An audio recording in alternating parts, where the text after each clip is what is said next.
दिमाग में लोचा पड़ जाता है तो ग्लव्स पहनो और अपनी मोटरसाइकिल उठाओ। और अगर वो एडवेंचर हिमालयन एडवेंचर 450 हो तो बात ही क्या है।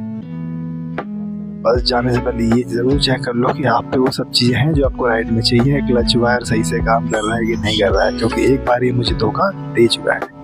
चल तो निकलते हैं, भगवान का आशीर्वाद लेते हैं, निकलते हैं हरीशताल के लिए, क्योंकि आज की डेस्टिनेशन है हरीशताल, जो कि है ओखलकांडा ब्लॉक में भीमताल में। हम हैं हल्द्वानी में और हम निकलेंगे लेफ्ट टूवर्ड्स काठगोदाम। जी हाँ, जो आप ये रोड देख रहे हैं वो है लाल डांड बाईपास रोड, जो मिलेगी सीधे काठगोदाम में। तो बने रहिए, क्योंकि बने रहना ही हमारा नियम है। लोग पूछ रहे थे भैया हरीशताल ही क्यों? भाई हरीशताल इसलिए, पहला रीज़न तो ये है कि हम हरीशताल आज तक गए नहीं, क्योंकि थोड़ा सा ऑफबीट डेस्टिनेशन है, लोग भी वहाँ कम जाते हैं, रोड भी बहुत ज़्यादा सुपर नहीं है, तो इसीलिए शायद मैं भी आज तक नहीं गया हूँ। बट 2-3 बार मैंने सुना दोस्तों से, फ्रेंड से, अपने नैनीताल सुपर बाइकर से, तो अब हम हैं रेडी हरीशताल के लिए। मूड कुछ नहीं था, जिम में हैवी वर्कआउट किया है और नाश्ता भी नहीं किया है, तो देखेंगे अगर रास्ते में कुछ खाते हैं तो, अदरवाइज़ हरीशताल में कुछ अरेंजमेंट कर लेंगे। तो ये है लाल डांड रोड, जो कि अभी बन रही है और फिनिश नहीं हुई है, इसमें कंस्ट्रक्शन का काम बीच बीच में पैचेस में चालू है। तो बने रहिए साथ में, आगे मिलते हैं।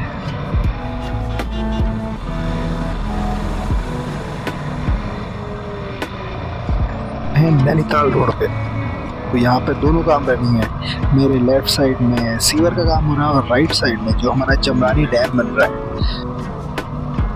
उस डैम का काम चल रहा है। तो जो पाइपिंग का कनेक्शन दिया हुआ है वो वाटर पाइपिंग है, जो आपके घरों में पानी आने वाला है वो इसी पाइपिंग के थ्रू आएगा, जो कंस्ट्रक्शन काम चल रहा है। तो प्लीज़ फ्रस्ट्रेट ना हो और इस काम को सपोर्ट करें। कोई डेस्टिनेशन है जहाँ पर मैं रेगुलरली रनिंग करता था पहले, अब मैंने थोड़ा सा रनिंग कम कर दिया है। तो अब जैसा आप देख रहे हैं हम लोग मुड़ रहे हैं काठगोदाम से, तो अगर आपको पेट्रोल भरवाना है तो लेफ्ट हैंड में 2 पेट्रोल पंप दिख रहे हैं आपको, तो वहाँ से पेट्रोल ज़रूर भरवा लीजिएगा, क्योंकि आगे कोई भी पेट्रोल पंप नहीं है। अगर आप हल्द्वानी के हैं तो वो पहला चला गया, दूसरा पेट्रोल पंप है। अगर आप हल्द्वानी के हैं तो आपको इस बारे में पता होगा। अगर आप बाहर से आ रहे हैं तो प्लीज़ यहीं पर पेट्रोल फिल करा लीजिए, टैंक फुल करा लीजिए, क्योंकि 73 किलोमीटर जाना, 73 किलोमीटर आना, क्योंकि हरीशताल यहाँ से 73 किलोमीटर, तो लगभग 150 किलोमीटर आने जाने में तेल तो लगता है भाई। तो एटलीस्ट इतना तेल होना चाहिए कि आदमी घबराए ना। ये राइट हैंड है आपका काठगोदाम रेलवे स्टेशन और लेफ्ट हैंड में है आर्मी रेस्ट हाउस। जैसे आप जा रहे हैं तो अभी लेफ्ट हैंड में बन रहा है बस अड्डा, कंबाइंड बस अड्डा बन रहा है हल्द्वानी और काठगोदाम का। लेफ्ट हैंड में आप देख पा रहे होंगे, बहुत औसम बन रहा है, जैसे देहरादून का है ना, सेम उसी टाइप से बन रहा है। अच्छा हो रहा है, देखने में अच्छा फील हो रहा है। और ये वही प्राइम लोकेशन है जहाँ पे आप नाइट्स की रील देखते हैं, जहाँ पे कुमाऊँ और गढ़वाल की संस्कृति है और यहाँ पे लाइटिंग अच्छी खासी है, जिससे इसको अट्रैक्ट करती है लोगों को। अगर आप बाहर से आ रहे हैं तो ये वही बैंड है जहाँ से आपको राइट को टर्न होना है। यस ऑफ कोर्स, राइट को टर्न होना है। ये राइट रोड है, यही आपको वहाँ हरीशताल लेके जाएगी। यहाँ भी हाईवे का काम लगातार रूप से चल रहा है। जो गोलापार का जो रोड है, जो हल्द्वानी बाईपास और बरेली बाईपास, वो सीधे हल्द्वानी को डिस्कनेक्ट करके यहीं पे लाके काठगोदाम से कनेक्ट करता है नैनीताल रोड को। तो इस रोड पे आप लोग आइए, दोनों तरफ कंस्ट्रक्शन का काम चल रहा है, हाईवे का काम चल रहा है। अगर थोड़ा ही अभी आप आगे आएंगे, ऐसे लोग भी बीच में टकराते रहते हैं जो कहीं से भी कट मारते हैं। थोड़ा ही आप नीचे आएंगे तो आपको मिलेगी गोला नदी, जिसमें गर्मियों में पानी थोड़ा सा कम रहता है। इसमें हम लोग, मैं आपको बताऊं कि बचपन में हम लोग इसी में नहा के बड़े हुए हैं। 6-7 दिन में 4 साल में इसी में नहाए। ये है मशहूर गोला डैम जो आप देख पा रहे हैं लेफ्ट हैंड में, और ये है गोला नदी। इसी पुल को पार करके आपको आगे जाना है, जहाँ पर आपको 2 रिलीजन एक साथ दिखने वाले हैं। यह है हनुमान मंदिर और आगे है ईदगाह, दोनों अटैच हैं और हम इनको बचपन से देख रहे हैं। लोग यहाँ पे बहुत अच्छी तरह आते हैं और आपस में प्यार से रहते हैं। यहीं से आप आगे जाएंगे तो आपको राइट नहीं होना है, क्योंकि right road Bareilly Nainital road bypass road है। आपको यहाँ से होना है लेफ्ट, जहाँ से कि माउंटेन स्टार्ट होते हैं। तो ये वो रोड है जहाँ पर हम लोग बाइकिंग के पूरे मज़े ले सकते हैं। तो इसी रोड पे बने रहना है, क्योंकि एक ही रोड है जो आपको वहाँ लेके जाएगी। तो आप बाइकिंग का मज़ा लेते हैं और आप भी थोड़ा एटमॉस्फेयर का मज़ा लीजिए। आप लोग देख पा रहे होंगे कि बहुत सारी स्कूटी और बाइक्स खड़ी हैं, बट लोग नहीं हैं। तो भगवान ये जाते कहाँ हैं? यार ये जाते कहीं नहीं, एज का तकाजा होता है। एक्चुअली जो ये रोड है बहुत शांत रहती है, तो इस रोड पे कपल्स आते हैं, तो डेट पे आते हैं ऑफ कोर्स। तो अपनी स्कूटी पर खड़ी करके डेटिंग करते हैं इधर उधर, तो इशू कुछ नहीं, प्रॉब्लम कुछ नहीं। जब तक सब कुछ सही है तब तक कोई इशू नहीं है। ठीक है, जैसे अभी आपने देखे कपल्स है, ऐसे यहाँ बहुत सारे कपल्स रहते हैं, क्योंकि यहाँ का मौसम भी अच्छा रहता है, क्योंकि चारों तरफ पेड़ है, पहाड़ी हैं, बगल में हल्द्वानी के हैं, तो इसलिए आपको ये सब यहाँ पे दिखेगा। एक चीज़ आप और ख्याल करना, इस रोड पे कभी रात में मत आना। अब मैं दिखाता हूँ वो डेस्टिनेशन जहाँ से पूरा हल्द्वानी दिखाई देता है। जी हाँ, जो आप देख पा रहे हैं नीचे पूरा वाइट ये पूरा हल्द्वानी शहर है। इधर पीछे रानी बाग काठगोदाम है, देन वहाँ पे हल्द्वानी है। अगर आप रात में आएंगे, अगर आपको वाकई देखना है कि हल्द्वानी कितना बड़ा शहर है, तो अब रात में आइए। यहाँ पर ज़बरदस्त एटमॉस्फेयर होता है। लोग केवल वीडियो और फोटो शूट करने के लिए यहाँ पे रात में आते हैं, इतना ज़बरदस्त होता है। थोड़ा सा अंधेरा भी रहता है, क्योंकि ऑफ रोड है और ऑफ बीट डेस्टिनेशन टाइप का है। तो ये है अपनी हिलांग हिमालयन, जिसमें अभी हमने लगाया था ऑटो मोटरसाइकिल के हैंडल बार। तो अभी निकलते हैं यहाँ से, तब तक आप बने रहिए और मौसम का मज़ा लीजिए। फ्रेंड्स, मैं कह रहा था यार, देखिए अपना काम करने का अलग मज़ा है। जॉब में भी ऐसा नहीं कि प्रॉब्लम है, जॉब भी कर सकते हैं आप। जॉब में भी बीच में जो ऑफ लेके अपने आप मूड को रिफ्रेश करने के लिए जा सकते हैं इधर डेस्टिनेशन में। बट अपने काम में ये होता है कि फ्लेक्सिबिलिटी ज़्यादा होती है ना। आप कभी भी जब मन करे आप जा सकते हो, कभी भी आप ट्रैवल कर सकते हो। जैसे मेरा मन कर रहा था आज बहुत ज़्यादा, तो आगे आप देख पा रहे हैं यहाँ पर है छोटा कैलाश, जो आपको दिखा रहा हूँ। छोटा कैलाश पर्वत है, और यहाँ शिवरात्रि के दिन औसम भीड़ होती है भाई। शिवरात्रि के दिन तो यहाँ आना मतलब गजब की भीड़ होती है यहाँ पे, और स्पेशली लेडीज़ में तो शिव जी का अलग ही रोला होता है ना। तो ये वही रोड है। अभी आप देख पा रहे होंगे कि आगे बादल लगे। हल्द्वानी का थोड़ा ही आगे जाके लगभग 10-12 किलोमीटर जाते ही आपको एटमॉस्फेयर में चेंज दिखता है। ये फ़ायदा है फुटहिल्स में रहने का कि हम लोग ट्रैवल कर पाते हैं। वो वहाँ पर कहीं पर है छोटा कैलाश। अच्छा, मैं एक बात पे बात करना भूल गया कि मैं पहली बार हिमालयन 450 के पहाड़ों पे लेके आ रहा हूँ, और ये बहुत ही औसम चल रही है भाई। इवन ये ना मुझे ऐसा फील हो रहा है कि GT और इसके कंपैरिजन में वेट में आधी है, क्योंकि ये जो एक तो है एडवेंचर टूर, दूसरा इसका अर्गोनॉमी भी उस हिसाब से डिज़ाइन है कि क्या ही बताऊँ आपको। बैंड, ये वही बैंड है जहाँ से आपको राइट टर्न मारना है। अगर आप लेफ्ट में सीधा जाएंगे तो आप पहुँच जाएंगे हिड़ागान टेम्पल और आगे जाते जाएंगे। और अगर आप राइट में टर्न मारेंगे तो आप राइट में टर्न मार के जाएंगे सीधे हरीश ताल वाली रोड पे। हरीश ताल के आगे एक छोटा सा ताल और है, बट वहाँ मैं नहीं जा रहा हूँ क्योंकि मेरे पास थोड़ा सा टाइम कम है। हालांकि वहाँ से 1 किलोमीटर दूरी है, तो अगर आपका टाइम है तो वहाँ पे जाके आप एंजॉय कर सकते हैं। बस ये ध्यान रखना, अगर आपने बैंड स्किप किया तो आपकी लग जाएगी वॉट। यहाँ से चालू होता है ऑफ रोड, आप देख पा रहे हो बहुत कतलेआम है। दूसरा ये जो गिरते हैं ना, आई डोंट नो इसको क्या कहते हैं, बट ये पहाड़ों में बहुत होते हैं। तो ये जो आप येलो देख पा रहे हैं ना, इस पर बाइक बहुत जल्दी स्लिप होती है, तो इसके ऊपर कभी बाइक ना चलाएं, स्पेशली पानी के टाइम में तो और भी ना चलाएं। तो ये जो डेस्टिनेशन है ये बहुत ही तगड़ी है यार। अगर आपको थोड़ा ऑफ रोड का शौक है तो इस रोड पर ज़रूर आइए। बहुत लोनली रोड है, बहुत कम लोग मिलेंगे आपको। और इस रोड का एक फ़ायदा और है अकेले चलने का, कि आप लोग ना सेल्फ कॉन्फिडेंट बनते हो।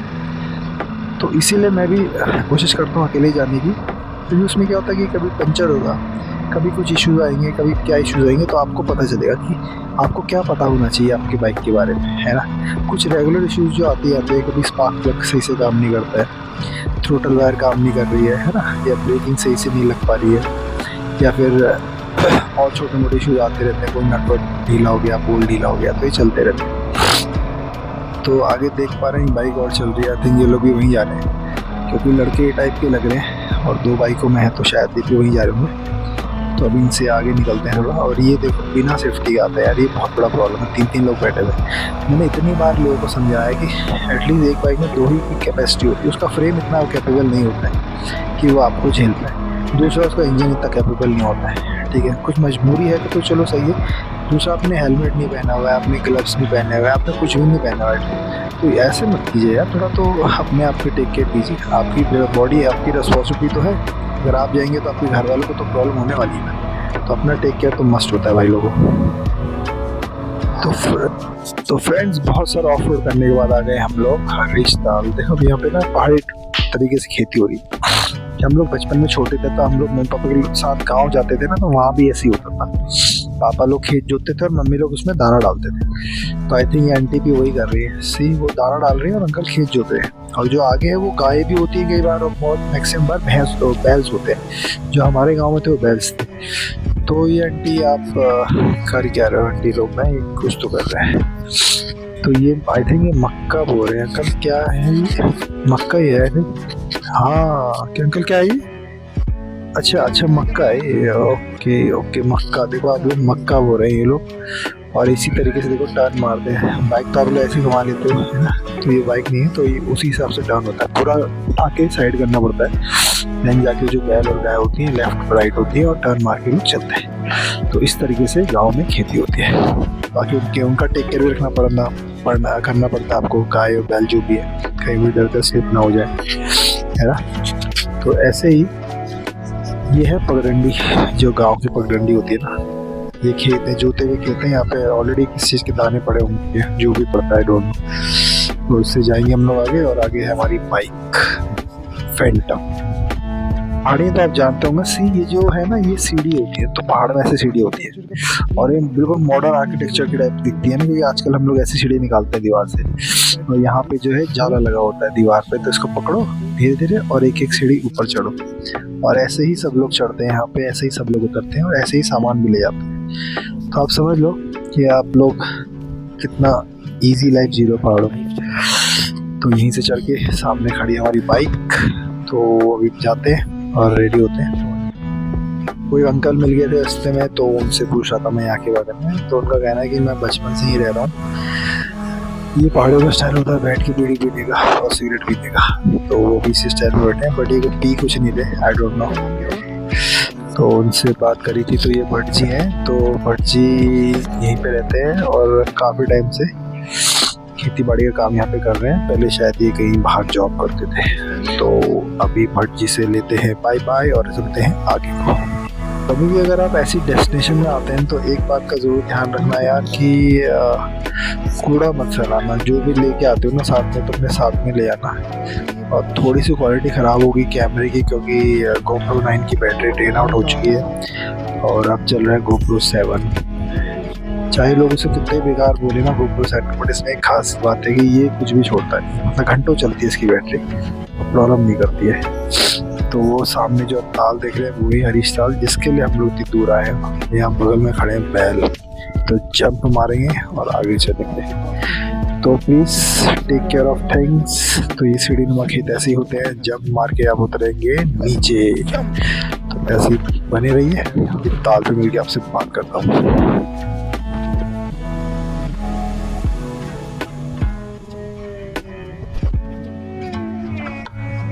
ताल, अरे भाई यहाँ पर सांप था यार, मुझे देखते ही भाई गायब हो गया, सांप था पानी में। भाई लोग यहाँ पर गलती से जंप मत मार देना, वरना तुम्हारा यहाँ हो जाएगा कांड है। तो ये बाउंड्री वॉल बनी हुई है, वहाँ से पूरा ताल के चारों तरफ बाउंड्री वॉल बनाई है। पूरा अच्छा ताल है, मतलब लोग नहीं है तो वैसे ही अच्छा है क्योंकि शांति है। और दूसरा ये भी क्या, कूड़ा कबाड़ा बहुत ज़्यादा नहीं है। तो जब भी आप आते हो तो इस चीज़ का ख्याल रखना है यार। एक्चुअली मौसम बहुत औसम है यहाँ का, बट यहाँ पे ना थोड़ा सा वैसा है, आप बोल सकते हो कि थोड़ा सा लोनली प्लेस है। तो जब भी आते हो तो अकेले ना आना, स्पेशली रात में ना आना, बरसातों में ना आना, जिससे कि आपको प्रॉब्लम ना हो, ठीक है। और एक चीज़ और ध्यान रखना है, कूड़ा ना फैलाना यार, क्योंकि अभी बचा हुआ है।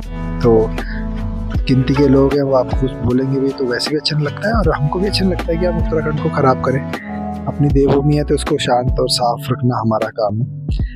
बाकी यहाँ पर अच्छा ताल है, आपका आए पिकनिक बनाए, जो करना है करिए। स्पेशली बच्चों के लिए काफ़ी है, कोई खुला एरिया है। दूसरा यहाँ पे ये भी है कि यहाँ शॉप्स नहीं है, तो जब भी आप अपने साथ कुछ कहीं आते हैं यहाँ पर फैमिली के साथ, तो पानी और ये सब जो रेगुलर चीज़ें होती हैं ज़रूरत की, वो लेके आए। क्योंकि मैंने ना पिछले 2 घंटे से पानी नहीं पिया है, क्योंकि आई थिंक कि कुछ ना कुछ तो मिलेगा, बट यहाँ पर कुछ भी नहीं है। तो ये थोड़ा सा प्रॉब्लमेटिक है, थोड़ा लोनली प्लेस है और थोड़ा अच्छा प्लेस है, शांत बढ़िया प्लेस है। तो ये वॉल बनी हुई है, इस पर हम लोग चलते हैं धीरे धीरे और आगे चल के कोशिश करते हैं आगे जाने की। और मौसम जो है बारिश का बना हुआ है, आई डोंट नो बारिश होगी या नहीं होगी। आई थिंक बारिश ना हो, क्योंकि मैं कुछ भी नहीं लाया अपने साथ में, क्योंकि छोटा सा ट्रिप था, तो मैंने सोचा नहीं कि लाऊंगा अपने साथ। लोगों, ये है हमारा भट्ट जी का जनरल स्टोर। इसका नाम है भट्ट जनरल स्टोर। ये थोड़ा सा ना आगे जाके है गांव में। तो यहाँ पर वैसे तो ये ना ग्रोसरी शॉप है, मतलब यहाँ पे जो भी घर में ग्रोसरीज लगती है ना, वो सब चीज़ें ना यहाँ पे मिलती है। बट वही है कि यहाँ पर कोई फैसिलिटी नहीं है, तो भट्ट जी ने लोगों की फिजिबिलिटी के लिए मैगी और चाय और जो भी छोटा मोटा आइटम बना सकते हैं वो भट्ट जी यहाँ पर रखते हैं और बच्चों को खिलाते हैं। बट ये अंधेरा बहुत है क्योंकि लाइट चली गई अचानक से, तो भट्ट जी से हमारा इंट्रो भी नहीं हो पाया। तो कोई बात नहीं, जब नेक्स्ट टाइम आएंगे तो भट्ट जी से आपको मिलाएंगे। तो गांव की शॉप्स कुछ ऐसी होती हैं, देखो आप लोग, यहाँ सीमेंटेड नहीं है, लकड़ी है और ऊपर मिट्टी का फर्श होता है। तो इस तरह से गांव की शॉप्स होती है उत्तराखंड में, और हिमाचल में भी ऐसा ही प्रचलन चलता है। तो यार भट्ट जी से मिलते हैं और अभी अपना मैगी और चाय मंगाई है, बाहर बैठ के मज़ा लेते हैं। मैंने बताया मैंने सुबह से कुछ नहीं खाया है, तो अब आ चुकी है मैगी जो कि बनाई है भट्ट जी ने। तो चाय के साथ मैगी खाएंगे और सामने नज़ारा लेंगे। वो आप देख रहे हो पे छोटा सा, वहाँ पे एक प्राइमरी स्कूल है।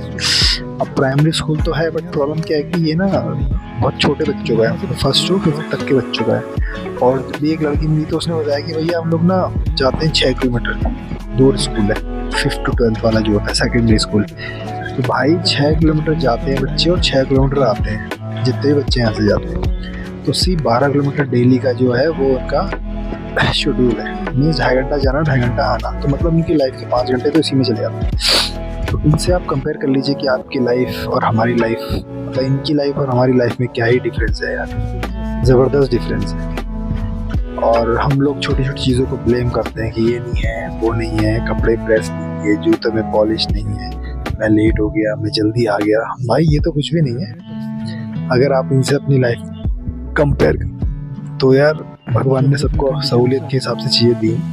अगर आपको उसे अच्छा बनाना है तो आप इम्प्रूव करने के लिए मेहनत कीजिए, और अगर आपको उसको ख़राब बनाना है तो वैसे ही रहिए, आपको कुछ करने की ज़रूरत नहीं, आइडियल रहिए, आप ऑलरेडी ख़राब हो जाओगे। तो यार यही मैं कहना चाहता हूँ कि यार आगे बढ़िए और मेहनत करिए। ये तो मैं कर गया रहा हूँ यार, एक्चुअली मैं धूप इतनी ज़्यादा कि दिखाई नहीं दे रहा कि क्या आ रहा है कैमरे में, तो मैं थोड़ा सा देख रहा हूँ ब्राइटनेस कम करके कि मैं सही हूँ कि नहीं।